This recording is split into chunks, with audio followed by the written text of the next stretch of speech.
راجہ فاروق حیدر صاحب کی بھی آپ نے پریس کانفرنس ان کی گفتگو بھی سنی ہوگی ارون صاحب کہ وہ کس قسم کی زبان استعمال کر رہے ہیں اور آزاد کشمیر کے بارے میں کیا گفتگو کر رہے ہیں وہ عمران خان صاحب کو لے کر؟ نہیں، راجہ فاروق حیدر صاحب نے تو مطلب ان کے آپ اتفاق کریں یا اتفاق نہ کریں، ان سے اتفاق تو نہیں ہے ان کی بہت سی باتوں سے. انہوں نے توہین آمیز اور تحقیر آمیز گفتگو نہیں کہ وہ غصے میں تھے، اس کے لیے صحیح لفظ ہوگا کہ سٹ پٹائے ہوئے تھے. اور آپ نے دیکھا کہ بڑے صحت مند اور چاق و چابند اور تازہ دم نظر آتے تھے. آج ان کے چہرے پہ بڑی مردنی چھائی ہوئی تھی اور کچھ ایسا بزرگی کا اظہار بھی ہو رہا تھا. اور وجہ اس کی صاف ظاہر ہے. وجہ اس کی یہ ہے کہ موسمی پرندے ہیں ہر کہیں، آزاد کشمیر میں ذرا زیادہ ہیں باقی جگہوں سے. موسمی پرندے ہیں، وہ پرواز کرنے والے ہیں. ایک آدھ تو شامل ہو بھی گیا اور کچھ میرے پاس کچھ نام لکھے ہوئے میں لینا نہیں چاہتا، وہ اپنا شامل ہو جائیں گے، یہ انہیں نظر آ رہا ہے. آزاد کشمیر کی تاریخ دیکھیں، دیکھیں بلوچستان، گلگت بلتستان اور آزاد کشمیر ہمیشہ مرکز میں جو پارٹی ہوتی ہے اس کی طرف جاتے ہیں. یہ ایک رجحان ہے. وہ سمجھتے ہیں ترقیاتی فنڈ زیادہ ملیں گے، وہ سمجھتے ہیں کوئی اثر و رسوخ ہوگا. وہ ایک ہی پارٹی کا آدمی ہے، آپ یعنی 20 آدمی کے نام میں گنوا سکتا ہوں. وہی آدمی مسلم کانفرنس میں تھا، وہی نون لیگ، خود راجہ صاحب جو ہے وہ نون لیگ میں تو نہیں تھے، مسلم کانفرنس میں تھے. وہی پیپلز پارٹی میں تھا وہی آدمی، اور وہی آدمی جو ہے مسلم لیگ میں پھر شامل ہو گیا ہے. پارٹیاں بدلتے رہتے ہیں. اب ان کی کیچ خورشید کی جو قائد اعظم کے ساتھ کام کرتے رہے، ان کی پارٹی تھی، وہ ڈائلیوٹ ہو گئی، پیپلز پارٹی کا حصہ بن گئی. یہ سلسلہ مستقل طور پہ وہاں جاری رہتا ہے. جیسے سائبیریا سے پرندے آتے ہیں ہر سال، اسی طرح ہر الیکشن میں بہت سے لوگ اپنی وفاداری بدلتے ہیں.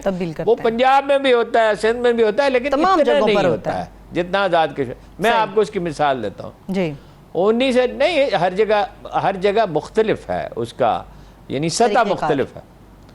مثلا 1990 میں 1988 میں حکومت بنی محترمہ بے نظیر بھٹو کی، اور الیکشن ہوئے اور ممتاز راٹھور وزیر اعظم بن گئے.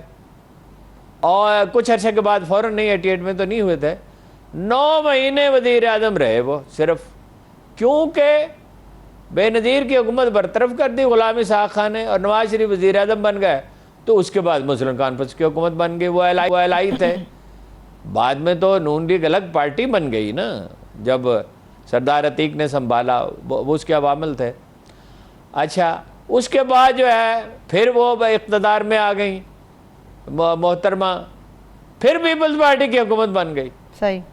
اچھا، ان کی حکومت ختم ہوئی، پھر اپنا نون لیگ کی حکومت بن گئی. پھر اپنا جنرل مشرف کے دور میں بھی اپنا جو ہے وہ مسلم کانفرنس کی حکومت رہی، نون لیگ نہیں، ساری مسلم کانفرنس کی. سردار سکندر حیات اس وقت وزیر اعظم بنے، جو اب دوبارہ پھر وہ چھوڑ گئے تھے، دوبارہ پھر مسلم کانفرنس میں شامل ہوئے. تو وہ اس وجہ سے اس بات پہ وہ بہت سخت ناراض ہوئے. اقتدار جب جاتا نظر آتا ہے تو آدمی اسی طرح سٹ پٹاتا ہے. حالانکہ وہ نون لیگ میں کوئی شکست ریخت ہوئی نہیں ہے، یعنی اندیشہ ہے، اور اندیشے پہ اتنے پریشان ہو گئے. یہ کوئی وہ ایک جہاں دیدہ سیاستدان ہے، مگر مزاج ایسا ہی پایا ہے. کسی سے میں نے پوچھا، ہمارے دوست ہیں پرانے، میں نے کسی سے پوچھا، وہ بھی ان کے دوست تھے، میں نے ان سے پوچھا کیا ہوا اپنے راجہ صاحب کو، آج کیا ہو گیا، آج تو بہت چھٹ پٹائے ہوئے تھے. تو کہنے لگے انہیں جن پڑتا ہے کبھی کبھی. یہ بات صحیح ہے. اچانک کبھی اتنے غصے میں آ جاتے ہیں. ایک دفعہ چیف جسٹس سے لڑے، اس میں تو خیر میں نے بھی ان کی کچھ مدد کی، اس لیے کہ چیف جسٹس جو ہے وہ حق پہ نہیں تھے، ان کا موقف صحیح تھا. لیکن کسی سے بھی لڑ پڑتے ہیں اور کسی سے بھی کچھ کہہ دیتے تھے غصے میں. ایک دن مجھے بھی فون کیا تھا 2 مہینے پہلے، او بھائی آپ عمران خان کی اتنی کیوں حمایت کر رہے ہیں؟ مجھے کہا، میں نے کہا راجہ صاحب اخبار پڑھا کریں، ٹی وی دیکھا کریں، تاکہ آپ کی معلوماتی صحت ٹھیک رہے. آپ کو پتہ ہوگا جو بات آپ کہہ رہے ہیں ایسا ہے ہی نہیں. انہوں نے پھر کہا کیوں آپ اس کی حمایت کر رہے ہیں؟ اور میں نے کہا اللہ کے بندے ایسا ہے ہی نہیں، واقعہ ہی نہیں ہے.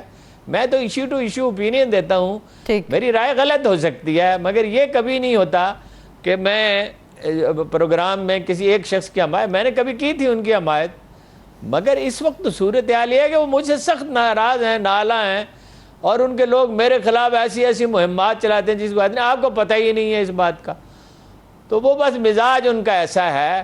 ہارون صاحب آزاد کشمیر الیکشن اور راجہ فاروق حیدر صاحب سے متعلق بات کر رہے تھے، تو کیا یہ بھی ان کا اندیشہ ہے جو یہ الزام لگا رہے ہیں کہ عمران خان صاحب آزاد کشمیر الیکشن کے اندر اپنی مرضی کے نتائج حاصل کرنا چاہتے ہیں اور ہم لحاظ نہیں کریں گے؟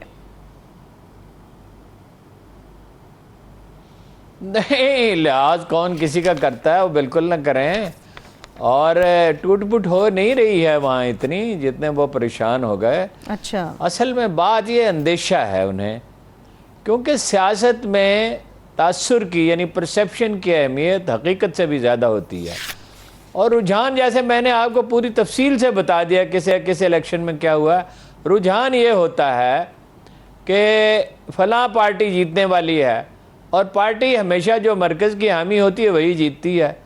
تو دو سیٹیں ملی تھی پچھلی دفعہ، وہ بھی مہاجرین کی سیٹوں میں سے پی ٹی آئی کو، تو اس دفعہ ظاہر ہے کہ مرکز میں وہ برسر اقتدار ہیں، تو لوگ ان سے آپ ملیں گے۔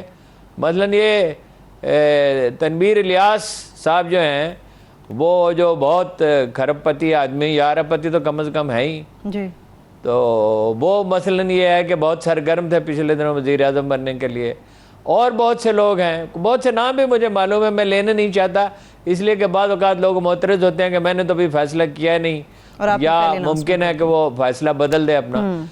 دیکھیے، نون لیگ کو یہ پہلی دفعہ یہ ایج حاصل ہے، باوجود اس کے کہ مرکز میں جو حکومت دوسری ہے، کہ وسطی پنجاب میں نون لیگ کی مقبولیت میں کوئی کمی نہیں آئی، صحیح، اور وہیں زیادہ سیٹیں ہیں، 33 سیٹیں تو ہیں آزاد جموں کشمیر کی، اور 33 سیٹیں جو ہیں یعنی آزاد کشمیر کی، اور 12 سیٹیں ہیں مہاجرین کی، جس میں 9 پنجاب میں ہیں، اور پنجاب میں جو 9 سیٹیں ہیں وہ زیادہ تر وسطی پنجاب میں ہیں، یعنی لاہور میں کشمیری آباد ہیں بہت، جو ہجرت کر کے آئے 48 میں، 47 میں، 48 میں، 49 میں، اور یہ سلسلہ جاری رہا۔ جموں میں تو آپ کو پتہ قتل عام ہوا تھا، وہاں سے بھی مسلمان ہجرت کر کے آئے تھے۔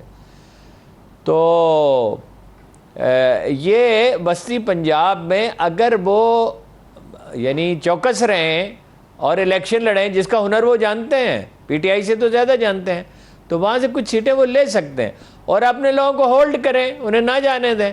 اگر انہیں قابو میں رکھیں، یعنی فریاد کرنے کے بجائے، اور ویسے بہت دنوں سے وہ یہی کر رہے تھے، کوریج انہیں اب ملی ہے اب جب یہاں آئے ہیں۔ جی، تو دوسرا یہ ہے کہ ان کا بڑا امیج تھا، بڑے دیانتدار آدمی کا، اور ہم ان لوگوں میں شامل تھے جنہوں نے اس زمانے میں، جب وہ میاں نواز شریف تذبذب کا شکار تھے، تو جن اخبار نویسوں نے یہ پوائنٹ آؤٹ کیا کہ فاروق حیدر ہی فطری طور پر اس پارٹی کے لیڈر ہیں۔ اس وقت یہ پارٹی بنائی گئی نا پچھلی دفعہ، تو 2 الیکشن یعنی اس نے لڑے، تو بہت ہی اچھا امیج تھا، نوجوانوں میں بڑے پاپولر تھے، ان کی دیانتداری کا بڑا چرچا تھا۔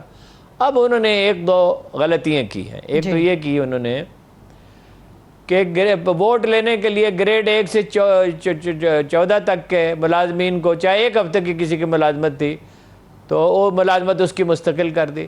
بھائی سسٹم ہے، پبلک سروس کمیشن ہے، وہ اس کی آپ نے پرواہ ہی نہیں کی، اس پہ رد عمل ہے۔ 65% آبادی میں تناسب ہے نوجوانوں کا، اور 14% بے روزگاری ہے۔ اچھا، پھر یہ ہے کہ 20% کشمیری جو ہیں وہ سمندر پار بستے ہیں،